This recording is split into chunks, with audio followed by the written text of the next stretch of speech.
mensonges, manipulation des médias, on commence à être habitué, mais je vous explique leur petite dernière. Est sorti cette semaine un rapport de l'INSEE sur, devinez quoi, l'immigration. De ce rapport sur l'immigration, l'AFP, donc l'agence France Presse, a fait une dépêche. Cette dépêche disait qu'en France, il y avait en moyenne moins d'étrangers que dans les autres pays européens.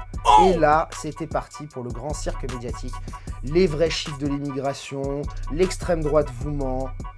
Vous connaissez la suite. Quand on va dans le rapport de l'INSEE en question, on se rend compte d'une réalité bien différente. Mais comme c'est bizarre. Je vais essayer d'être factuel, rapide, comme ça vous aurez les grandes idées en tête. Cette année, la France, il y a eu 440 000 entrées légales. C'est un record. Donc, sur ces 440 000 entrées, à peine 50 000 consacrées au travail, c'est-à-dire 10%.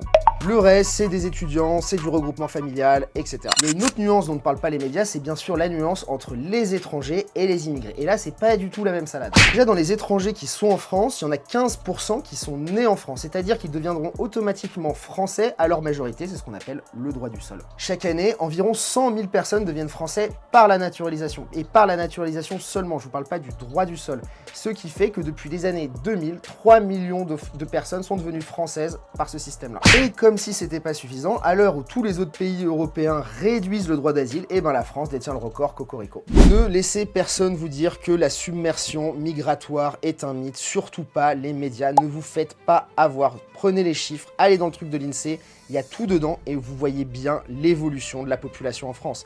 Et le pire, c'est la structure de notre immigration qui est à 70% faite de personnes extra-européennes.